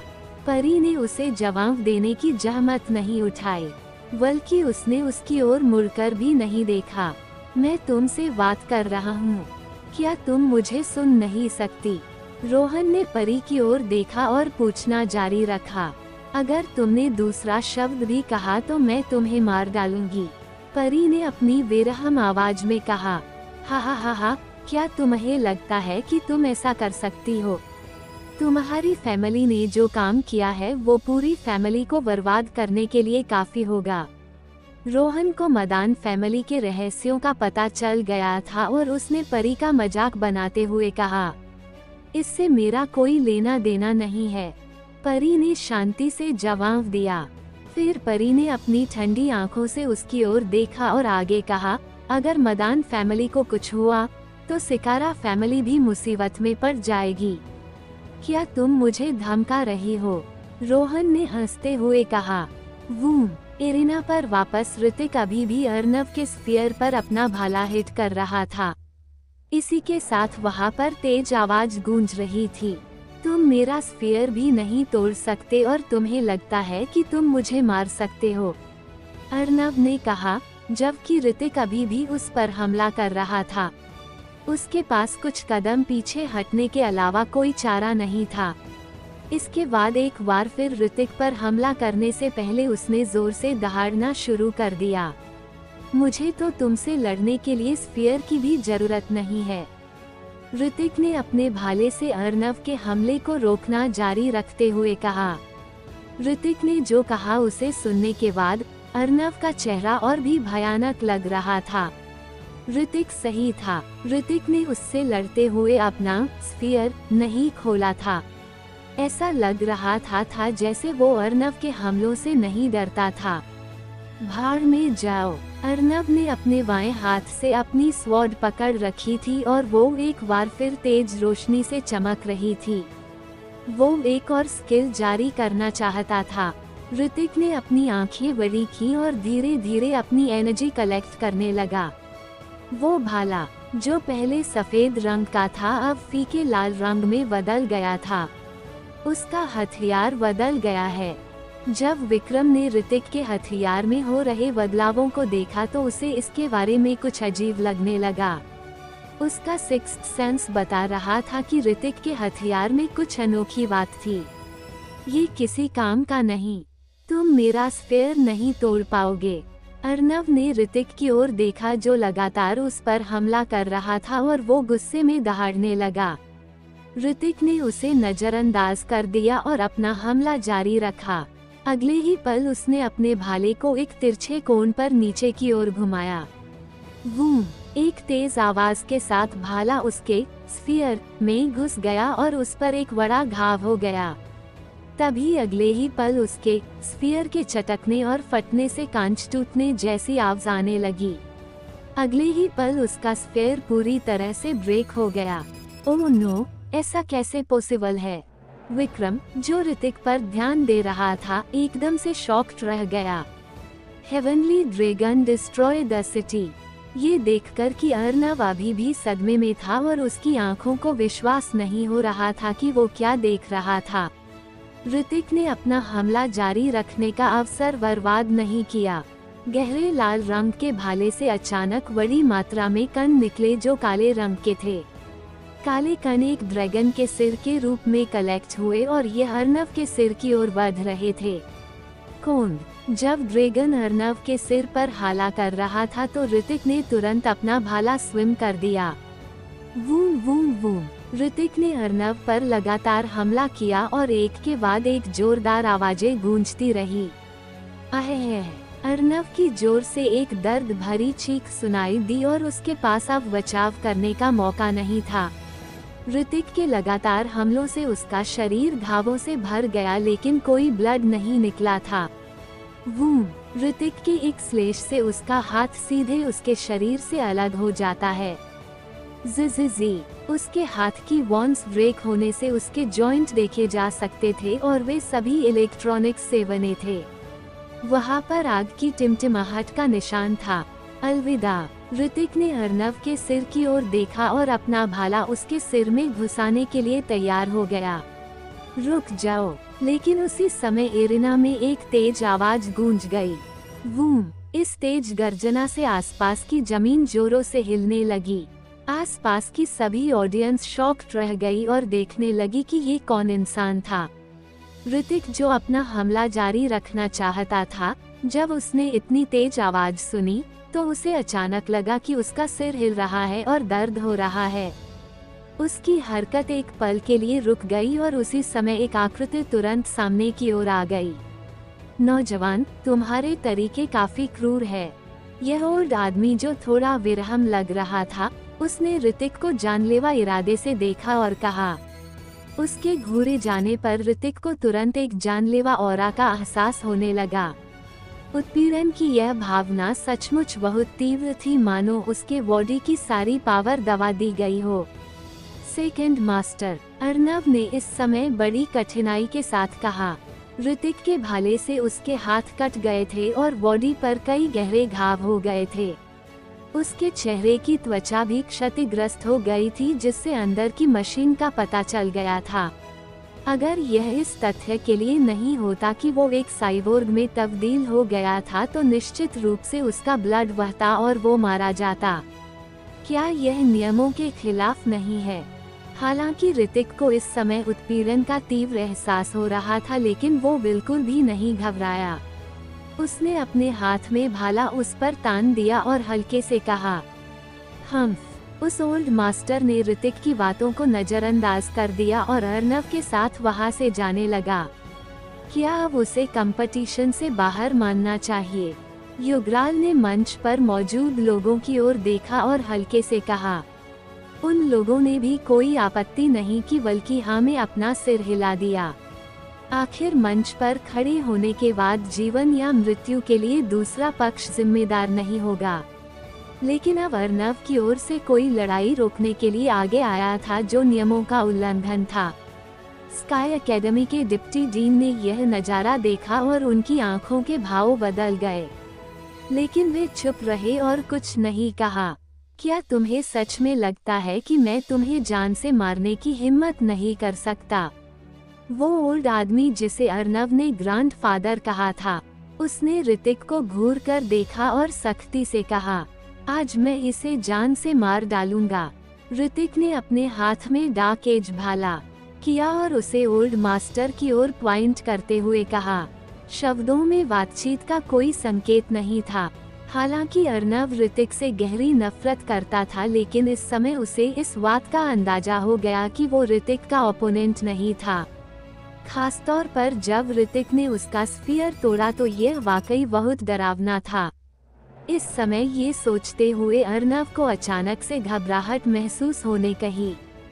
क्या मजाक है? अगर डेथ रीजन एकेडमी तुम्हें खूबी देती है तो मैं ज्यादा से ज्यादा उनसे माफी मांग लूंगा। ओल्ड मास्टर ने एक भयानक मुस्कान दिखाई और अगले ही पल उसने ऋतिक को पकड़ने के लिए अपना हाथ बढ़ाया। ये देखकर ऋतिक की आंखों के भाव बदल गए और जब उसका बॉडी पीछे हटने ही वो थी तो ओल्ड के हाथ ने उसकी गर्दन को पकड़ लिया था। इस समय ऋतिक को अपनी गर्दन में उस ओल्ड मास्टर के हाथों के नेल्स गड़ते हुए महसूस होने लगे। उसके नेल्स खंजर की तरह तेज थे, लेकिन तभी अचानक से किसी ने ऋतिक के शरीर को अपनी तरफ खींच लिया। क्या तुम ठीक हो? इससे पहले कि ऋतिक कुछ प्रतिक्रिया दे पाता उसे एक परिचित आवाज सुनाई दी। ये रिया थी। हाँ मैं ठीक हूँ। ऋतिक ने अपना सिर हिलाया। फिर उसने अपनी गर्दन को छुआ और उसकी उंगलियों पर थोड़ा ब्लड नजर आने लगा। यह ओल्ड मास्टर वास्तव में शातिर था। वो ऋतिक को मारना चाहता था और उसका गला लगभग काट देना चाहता था। ऋतिक, क्या तुम ठीक हो? रजत रस्तोगी की ओर से भी लड़ाई खत्म हो गई थी। अंत में रजत रस्तोगी ने स्काई एकेडमी से वॉरियर को बाहर करने के लिए अपनी पावर का इस्तेमाल किया था। इस समय वंशराज, रमन चंदेला और बाकी लोग भी ऋतिक के पास आ गए। ऋतिक ने हमें अपना सिर हिलाया। बॉडी की बेहद पावरफुल हीलिंग पावर के कारण इस समय ऋतिक की गर्दन पर निशान पूरी तरह से ठीक हो गया था। एक रैंक 9 का ओल्ड मास्टर एक यंग लड़के के साथ इस तरह का बर्ताव कर रहा है। क्या ये कुछ ज्यादा नहीं है? इस समय रिया का चेहरा भी बेरहम हो गया था और उसने ओल्ड मास्टर से कहा, मेरे हाथों मरना उसके लिए सम्मान की बात है। उस ओल्ड मास्टर ने चेहरे पर गंभीर भाव लाते हुए कहा, मैच खत्म हो गया है। क्योंकि स्काई एकेडमी के किसी इंसान ने मैच में आकर नियमों का उल्लंघन किया है, इसलिए डेथ रीजन एकेडमी को बिना अनाउंस किया जाता है। तभी रेफरी की आवाज रिजल्ट को अनाउंस करते हुए पूरे अरुणा में गूंजने लगी। एरिना में लड़ाई जिंदगी और मौत पर खत्म होगी, क्योंकि तुम्हारे लोगों ने ही ये नया नियम बनाया है। ऋतिक ने इस समय हल्के से कहा, हाँ ये भी एक नियम है। रिया ने जोर से कहा, मैं तुमसे मरते दम तक लड़ना चाहता हूँ। ऋतिक ने कुछ ही दूरी पर ओल्ड मास्टर पर अपना भाला तान दिया और भारी आवाज में कहा, तुम मुझसे मौत तक लड़ना चाहते हो? क्या मजाक है? ओल्ड मास्टर मूल रूप से अर्नव को दूर ले जाना चाहता था, लेकिन जब उसने ऋतिक की बातें सुनी तो वो गुस्सा होने के बजाय हंस पड़ा। ऐसा लगा मानो उसने सबसे बड़ा चुटकुला सुन लिया हो। क्या तुम्हें लगता है कि तुम अपनी पावर से मुझे हरा सकते हो? ओल्ड मास्टर ने ठंडे स्वर में कहा, अगर तुम हारते हो तो तुम मारे जाओगे और साथ में वो भी।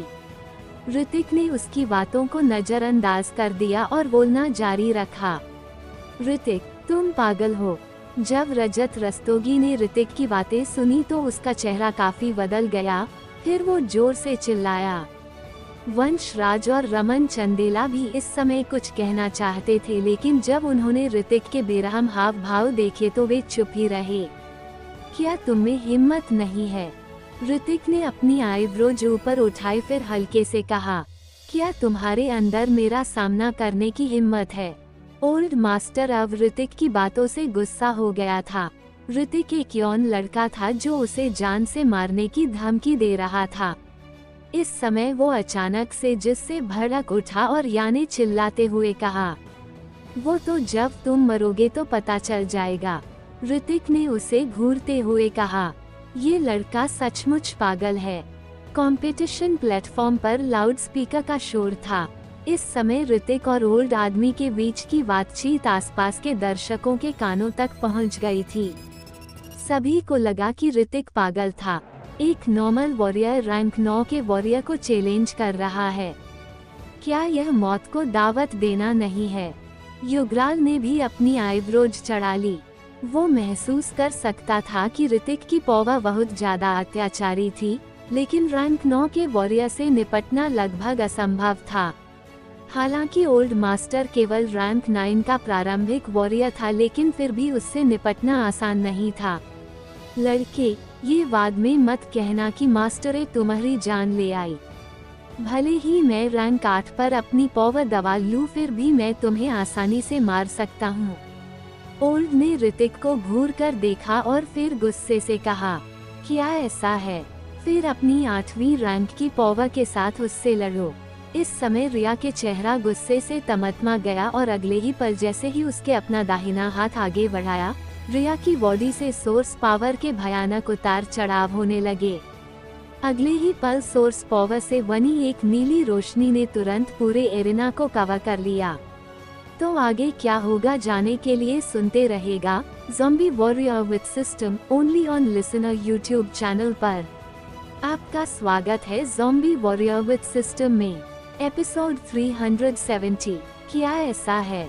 फिर अपनी 8वीं रैंक की पॉवर के साथ उससे लड़ो।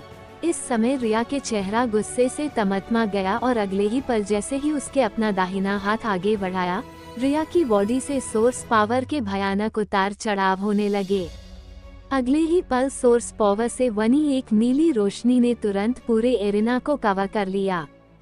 Source field. जब मंच पर मौजूद सभी लोगों ने यह नजारा देखा तो वो शॉक के मारे फ्रीज हो गए। इस टाइप की पावर इतनी पावरफुल थी कि मंच पर मौजूद लोग भी इससे इफेक्ट हो गए थे। इस समय ओल्ड मैन को स्पष्ट रूप से महसूस हुआ कि उसकी पावर बहुत दब गई थी। उसकी रैंक 9 की पावर इस हद तक दबा दी गई थी कि वो केवल रैंक 8 का ही इस्तेमाल कर सकता था। आखिर तुम हो कौन? ओल्ड मैन इस समय थोड़ा घबराया हुआ लग रहा था और उसकी आंखें सदमे से भर गई थी। उसने सोचा था कि वो एक छोटी लड़की थी, लेकिन उसने कभी नहीं सोचा था कि छोटी लड़की जैसी दिखने वाली इस लड़की के पास इतनी पावरफुल पावर थी। रिया ने ओल्ड उस मैन को नजरअंदाज कर दिया और वंशराज और बाकी लोगों से कहा, चलो नीचे चलो और ऋतिक को संभालने दो। हाँ, वंशराज और बाकी लोग थोड़ी देर के लिए झिझके, फिर हमें अपना सिर हिला दिया। जैसे ही सभी लोग चले गए, एरिना पर केवल ऋतिक, अर्नव और ओल्ड मैन बचे थे। अर्नव एरिना के किनारे पर खड़ा था। उसका शरीर वहां से बाहर निकलना चाहता था, लेकिन रिया के सोर्स रीजन के नीचे जाने का कोई रास्ता नहीं था। ओल्ड मैन की आंखें भी अब बदल रही थी। उसने बस इसे लापरवाही से कहा था, लेकिन उसे उम्मीद नहीं थी कि रिया के पास वास्तव में ऐसी पावर थी जो उसकी पावर को रैंक 8 के लेवल तक दबा देगी। अब भले ही उसके पास रैंक 9 की पावर हो, लेकिन वो इस सोर्स रीजन में इसका बिल्कुल भी इस्तेमाल नहीं कर सकता था। वो लड़की कहाँ से आई है? क्या तुमको डर लग रहा है? ऋतिक ने उसकी ओर देखा और फिर हल्के से कहा, डर? क्या मजाक है? क्या तुम सोचते हो कि अगर तुम मेरी पावर को 8वीं रैंक तक दबा दोगे तो तुम्हारी तुलना मुझसे की जा सकती है? ओल्ड मैन ने ऐसे व्यंग्य किया मानो उसने सबसे मजेदार चुटकुला सुना हो। बहुत अच्छा, तो फिर तुम मरने के लिए तैयार हो? ऋतिक ने और कुछ नहीं कहा। इसी समय वो हाथ में भाला लेकर सामने की ओर दौड़ पड़ा। अभी वो उसके साथ जिंदगी और मौत की लड़ाई लड़ना चाहता था, इसलिए नहीं कि वो गुस्सा था। अब ऋतिक पहले से ही 8वीं रैंक का वॉरियर था और सिस्टम की पावर से ऋतिक को भरोसा था कि वो इस ओल्ड मैन से लड़ सकता था। और रैंक 9 के वॉरियर्स को भी स्ट्रॉन्ग और कमजोर में डिवाइड किया गया था। इस ओल्ड मैन को अभी अभी रैंक 9 पर पोस्ट किया गया था और उसकी पावर भी रैंक 9 की शुरुआत में थी। लेकिन अब जब उसे रैंक 8 के लेवल पर दबा दिया गया था, तो ऋतिक पर इतना दबाव नहीं था। भले ही वो टॉप रैंक 8 पर था, ऋतिक फ्यूरी स्किल का इस्तेमाल किए बिना भी आत्मविश्वास से लड़ सकता था। ओल्ड मैन ने ऋतिक को भाले के साथ भागते देखा और उसकी आंखों के भाव थोड़े से बदल गए। उसने उस लॉन्ग स्वॉर्ड को देखा जिसे अर्नव ने अभी अभी जमीन पर गिराया था और अपना दाहिना आगे हाथ बढ़ाया और उस लॉन्ग स्वॉर्ड को सीधे उसके पावरफुल फोर्स ने अपनी तरफ खींच लिया। वूम! अगले ही पल उसने लॉन्ग स्वॉर्ड अपने हाथ में कसकर पकड़ ली और उसने तेजी से आ रहे ऋतिक पर हमला कर दिया। Dang dang! हथियारों की आपस में टक्कर से जोरदार आवाजें गूंजने लगी। जब ऑडियंस ने यह नजारा देखा तो वे जोर जोर से चीयर अप करने लगे। उन्हें उम्मीद नहीं थी कि वो इतनी शानदार जिंदगी और मौत की फाइट देख सकेंगे। इसके अलावा इस जिंदगी मौत के बैटल में सामने वाला रैंक 9 का वॉरियर था। पृथ्वी ग्रह पर रैंक 9 के वॉरियर सामान्य वॉरियर्स की नज़र में सबसे पावरफुल थे। ये बच्चा ओल्ड मॉन्स्टर के खिलाफ जाने की कोशिश में अपनी पावर को नहीं जानता है। स्काई एकेडमी के डिप्टी डीन ने एरेना में हो रही फाइट को देखते हुए कहा। उसे इस मौजूदा स्थिति की बिल्कुल भी उम्मीद नहीं थी, लेकिन इतनी सारी ऑडियंस की निगाहों के सामने इस मैच को रोकना असंभव था। युगराल भी ऋतिक को घूर कर देख रहे थे। उनका मानना था कि अगर ऋतिक को अपनी पावर की पूरी समझ नहीं है तो वो जल्दबाजी में ऐसा निर्णय कभी नहीं लेगा। जिंदगी और मौत की लड़ाई में जो मरेगा वो ओल्ड मास्टर ही होगा। लड़के, मैं तुम्हें दिखाऊंगा कि 8वीं रैंक की पावर के साथ भी तुम किस तरह मारे जाते हो। ओल्ड मास्टर, जो ऋतिक के खिलाफ लड़ रहा था, गुस्से से दहाड़ा और उसके हाथ की लॉन्ग स्वॉर्ड ऋतिक ने ऋतिक की बॉडी पर वार कर दिया। लॉन्ग स्वॉर्ड से चमकदार रोशनी निकल रही थी और कोई भी स्पष्ट रूप से महसूस कर सकता था कि लॉन्ग स्वॉर्ड बेहद भयानक पावर से भरी थी। वूम! लेकिन जब उसकी लॉन्ग स्वॉर्ड ऋतिक के शरीर पर वार करने ही वाली थी, तभी उसे अचानक से महसूस हुआ कि लॉन्ग स्वॉर्ड किसी प्रकार के पारदर्शी वॉरियर में घुस गई थी जिसने उसकी ज्यादातर पावर को ब्लॉक कर दिया था।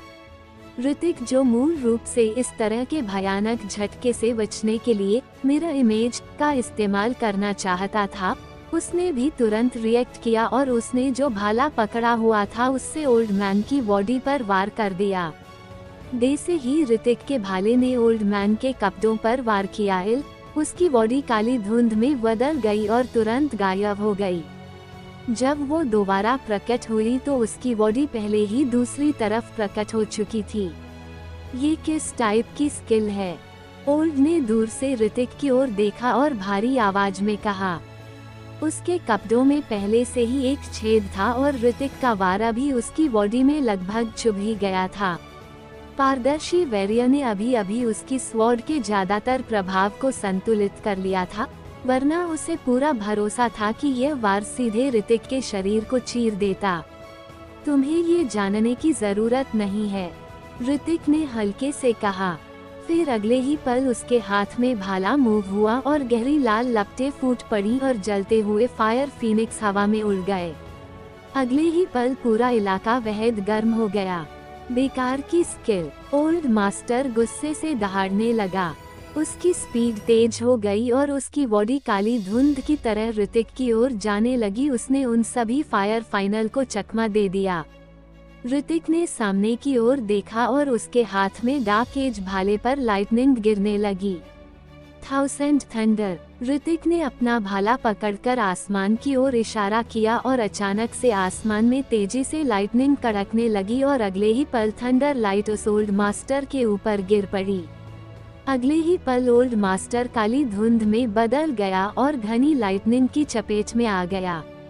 लड़के, तुम जरूर अब जान से मारे जाओगे। ओल्ड मास्टर लाइटनिंग की चपेट में आ गया था और वो थोड़ा शर्मिंदा लग रहा था। फिर उसने 2 स्वॉर्डें निकाली और अपने हाथ लहराने लगा।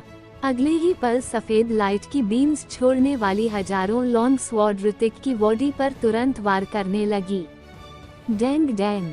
ऋतिक ने अपना भाला गोल गोल लहराया और उन सभी स्वॉर्ड को ब्लॉक कर दिया। इसके अलावा रैंक 8 की वॉरियर की पोस्ट मिलने के बाद ऋतिक पर होने वाले 50% हमलों का विरोध करने की 30% संभावना थी और यह संभावना बहुत ज्यादा थी। ओल्ड मास्टर की अब सांसें थम चुकी थी और उसके स्किल की पावर अब कम होती जा रही थी। इससे उसकी ओवरऑल पावर बहुत कमजोर हो जा रही थी। इससे पहले कि वो कुछ रिएक्ट दे पाता, ऋतिक की आकृति उसके सामने आ चुकी थी। अगले ही पल भाला सुन हुआ और एक ठंडी रोशनी आई और यह ओल्ड मास्टर के सिर में घुसने ही वाला था। डंग! ओल्ड मॉन्स्टर की आंखों की पुतलियां सिकुड़ गई, लेकिन आखिरकार उसके पास वेटल का बहुत अनुभव था। ऐसे खतरनाक पलों में उसके हाथ में अभी भी लॉन्ग स्वॉर्ड थी जो ऋतिक के वार का विरोध कर रही थी। लेकिन ऋतिक बिल्कुल भी नहीं रुका। भाला वाघों की तरह अपनी मान से बाहर निकल रहा था और बेतहाशा उस पर वार करता रहा। Dang dang! ओल्ड मॉन्स्टर के पास लगातार ऋतिक के हमलों का विरोध करते हुए अपने हाथ में लॉन्ग स्वॉर्ड लहराने के अलावा कोई ऑप्शन नहीं था। एक रैंक 9 का वॉरियर। हालांकि यह कहा गया था कि ओल्ड मैन की पावर को रैंक 8 तक दबा दिया गया था, फिर भी ऋतिक द्वारा इस हद तक दबाया जाना वास्तव में बहुत भयानक था। Glorious 8 immortals. जब ओल्ड मास्टर को ऋतिक के भीषण हमले से पीछे हटने के लिए मजबूर होना पड़ा, तो वो ऋतिक के हमले से बच गया और उसके हाथ में मौजूद लॉन्ग स्वॉर्ड बहुत सारी सफेद रोशनी के साथ फूट पड़ी। वो सारी चकाचौंध रोशनी ऋतिक की आंखों में झलकती हुई, जिससे ऋतिक एक पल के लिए अपना विजन खो बैठा। उसकी आंखों में झुनझुनी भी महसूस हो रही थी। इससे पहले कि ऋतिक कुछ रिएक्ट दे पाता, उसे ऐसा लगा मानो उसके बॉडी पर किसी ने लात मारी हो और फिर वो हवा में उड़ गया हो। ऋतिक की बॉडी धड़ाम से जमीन पर गिर पड़ी। उसका सीना कसा हुआ था और उसके मुंह से एक और खून निकल गया। शिट! साला कमीना! ऋतिक को उम्मीद नहीं थी कि यह ओल्ड मास्टर इतना कपटी था कि उसके पास वास्तव में ऐसे स्किल थे। भाड़ में जाओ! दे से ही ऋतिक उठा। ओल्ड मास्टर पहले ही उसकी ओर आ चुका था। पिंग! अगले ही उसके हाथ में मौजूद लॉन्ग स्वॉर्ड ने ऋतिक के सिर पर वार कर दिया और आर पार आ गई। मर गया! मर गया! रजत रस्तोगी और बाकी लोगों ने अविश्वास से इस नजारा को देखकर अपनी आंखें बड़ी कर ली। वही ऑडियंस भी इस रोमांचक मैच के इस तरह से खत्म होने की कल्पना नहीं कर रही थी। ऋतिक जो अभी अभी ओल्ड मास्टर के साथ आगे पीछे लड़ा था, वैसे ही मारा गया था। परी ने एरिना में फाइट को देखा। उसकी आंखें बिल्कुल नहीं बली, क्योंकि उसे विश्वास था कि ऋतिक मर नहीं सकता। हा, मर गया, वो मर गया। यह नजारा देखकर अर्नव बेतहाशा हंसने लगा। नहीं, लेकिन ओल्ड मॉन्स्टर की रिएक्ट की स्पीड बहुत तेज थी। इस समय उसे कुछ महसूस हुआ और वो दहाड़कर पीछे मुड़कर देखने लगा। वूम! लेकिन ठीक उसी पल एक नीले स्फीयर ने सीधे ओल्ड मॉन्स्टर की बॉडी को घेर लिया।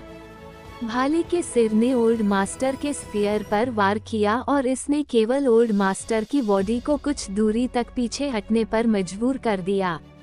तुम सौभाग्यशाली हो। ऋतिक ने यह नजारा देखा तो स्माइल करते हुए कहा, लड़के तुम बहुत चालू चीज हो। ओल्ड मास्टर पीछे हट गया और अपने दांत पीसने लगा। अब जब ऋतिक वार चालाकी कर रहा था, तो वो पूरी तरह से गुस्से में था। लेकिन इस बार मैं चाहता हूँ कि तुम मर जाओ। जब वो अपने दांत पीस रहा था और दहाड़ रहा था, तो उसकी बॉडी में सोर्स पावर तेजी से इकट्ठा हो रही थी और अगले ही पल लाइट की एक किरण उसकी बॉडी से निकली और उसने सीधे पूरी एरिना को कवर कर लिया। Source field! रिया ने इस समय हैरानी में अपनी आईब्रोज चढ़ा दी। आफ्टर ऑल वो रैंक 9 का वॉरियर था। भले ही वो उसके द्वारा दबा दिया गया हो, फिर भी वो अपनी रैंक 8 की पावर के साथ अपनी सोर्स पावर का इस्तेमाल कर सकता था। अब रिया कुछ नहीं कर सकती थी, क्योंकि उसे लगा कि एरिना पर कई लोग उसे घूर रहे थे। एक बार जब एरिना पर जिंदगी और मौत की फाइट शुरू हो जाती है, तो एक पक्ष की मौत को छोड़कर कोई भी दोबारा फाइट में भाग नहीं ले सकता था। यह एक ऐसा नियम था जिसे कोई नहीं तोड़ सकता था। ये बच्चा खत्म हो गया। एक रैंक 9 का वॉरियर वो ओल्ड मास्टर से कैसे निपट सकता है? लगता है वो ओल्ड मैन अब अपनी असली पावर का इस्तेमाल करने वाला है। उद्धरण चिन्ह। इस समय आसपास की ऑडियंस ने देखा कि ओल्ड मास्टर सोर्स रीजन का इस्तेमाल कर रहा था और अचानक से हर तरफ हंगामा मच गया। ओल्ड मास्टर द्वारा इस्तेमाल किए गए सोर्स रीजन के साथ ऋतिक को भी अपनी पावर साफ साफ महसूस हो रही थी और ऐसा लग रहा था कि वो भी ड्रेन हो रही थी। उसकी पावर भी दब रही थी। अगर तुम ऐसा कर सकते हो तो मैं भी कर सकता हूँ। ऋतिक जो ओल्ड मास्टर के सामने खड़ा था, उसने इस समय एक ठंडी सांस ली और अपनी सीधे सिस्टम स्किल का इस्तेमाल किया, हेवनली एरे। दे से ही आसमान को चकनाचूर करने वाली संरचना सामने आए। एक पल में लाइट की एक सफेद किरण ने एक बार फिर मंच को ढक लिया। तीन सोर्स फील्ड स्टैक्ड। अपने सामने का नजारा देखकर ऑडियंस शॉक के मारे फ्रीज हो गई। न केवल आसपास के लोग हैरान थे बल्कि एरिना पर मौजूद ओल्ड मास्टर भी हैरान था। रिया भी इस समय हैरानी के साथ ऋतिक को ही देख रही थी। उसकी राय में ऋतिक द्वारा कास्ट किया हेवनली एरे सोर्स रीजन था। सबसे पहले रिया ने सोर्स फील्ड का इस्तेमाल किया था और फिर ओल्ड मॉन्स्टर ने इसे फिर से इस्तेमाल किया था। उसे उम्मीद नहीं थी कि अब ऋतिक भी इसका इस्तेमाल करेगा। ये सचमुच पागलपन था। हालांकि सोर्स फील्ड की पावर्स एक दूसरे पर आरोपित थी, फिर भी वे एक दूसरे से प्रभावित नहीं थे। तुम भी रैंक 9 पर हो? नहीं, यह असंभव न है। ओल्ड मास्टर शॉक में अपने आप ही बड़बड़ाने लगा। फिर दहाड़ते हुए उसने एक लॉन्ग स्वॉर्ड पकड़ ली और ऋतिक पर फिर से हमला कर दिया। ऋतिक की आंखों के भाव बदल गए और उसने भी डार्क एज भाले से हमला कर दिया। वैंग वैंग वैंग। दोनों हथियार बुरी तरह टकराए और ढेर सारी चिंगारियां भड़क उठी, लेकिन दोनों बराबरी पर नजर आ रहे थे और ये देखना असंभव था कि किस पक्ष को फायदा था। Storm of rose flower. जब ऋतिक ओल्ड मास्टर के खिलाफ लड़ रहा था तो उसने एक अवसर का लाभ उठाया और एक बार फिर भाले से हमला कर दिया। इस बार भाले का बॉडी गहरी लाल हो गई थी जो अभी सफेद रोशनी से भरा था। ये रंग बदलने वाले मैंटिस के लिमव्स के मटेरियल से बना डार्क एज भाले की नई पावर थी। स्फीयर को तोड़ने की पावर। ओल्ड मास्टर जो खुद को बचाने के लिए स्फीयर का इस्तेमाल कर रहा था, उसने सोचा कि ऋतिक का डार्क एज भाला अभी भी पहले जैसा ही था और उसकी रक्षा करने वाले स्फीयर को छेद नहीं सकता था। लेकिन उसे उम्मीद नहीं थी कि इस बार ऋतिक ने जैसे ही अपने भाले को कास्ट किया, अगले ही पल अनगिनत भालों की बारिश उसके स्फीयर पर होने लगी और उस पर बहुत सारे क्रैक नजर आने लगे। ऐसा हो ही नहीं सकता। यह नजारा देखकर ओल्ड मास्टर की आंखें चौड़ी हो गईं और वो अंदर ही अंदर दहाड़ने लगा। लेकिन इस समय ऋतिक के हाथ में एक लंबा भाला था और वो पहले ही ऊपर से नीचे तक भाला घुला चुका था। तो आगे क्या होगा जानने के लिए सुनते रहेगा zombie warrior with system only on listener YouTube channel पर।